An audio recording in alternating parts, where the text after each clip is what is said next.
Hey Erica, how's it going? I saw your video on global poverty, and I just want to throw some more facts out to you. You threw that fact out that the poorest nations don't even equal to the three richest people, and there's reasons to that. Global poverty can't be solved with U.S. money. We've been giving them money for years, but here's some facts from this book, Hernando De Soto. Been said by both former Bill Clinton and President Bush, former President Bush. He's the leading personality on global poverty and ways to solve it. But here's some facts. I'll take four nations here. The Philippines, 65% of the land in the Philippines people are living on, you could say illegally, but they don't own it, they're squatting. Peru, 71%. Haiti, 90% of the people are squatting. They have no rights to their land, can't borrow off their land. Egypt has 90.5. Now, there's ways to solve this, and you could say, oh, give them more money, but really what the problem is, they can't borrow. They can't take out a loan because they don't own anything. Let's take, for instance, in Peru, in order to start a business, it takes 289 days. It's going to cost the person 5 years ago $1,231. You average that out, that's $4.25 a day, when the average wage per person is $1.28. So you're going to have to sit in line just to start a business legally, and you can't do it.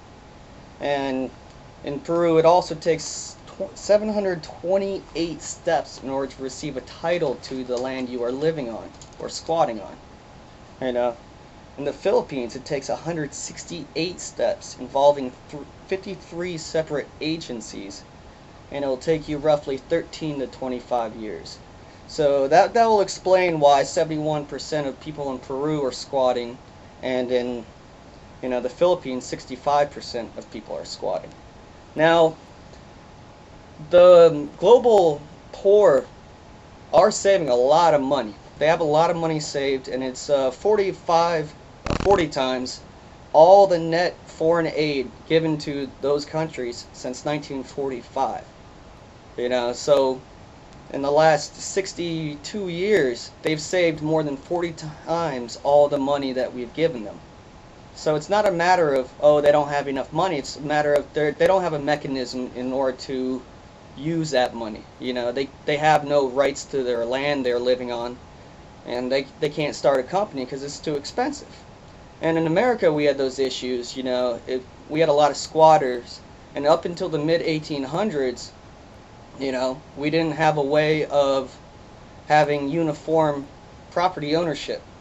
And then finally they came and told the people, all right, these people are squatting on your land. Either you got to pay them for the improvements they did on your land, or give them your land. And so that's how the nation kind of transformed into a universal property right system. And I think these countries need to understand that a large percent of their population has no property rights, so therefore they can't borrow money. They have no capital to borrow off of. So the issue is creating this capital for them to borrow, and therefore they could start businesses and start making money. So it's not a matter of giving them money or, oh, their GDP is not good enough, because their GDP would skyrocket if they could give these people a legal way of bringing the money in. So that's some thoughts for you. I don't see it happening anytime soon, and what it's going to take is some riots in those countries, because those people have no rights, they have no property, and it's not their fault, it's their government's fault. So that's what needs to be done. Thank you for listening. Hope all is well. Go Phillies!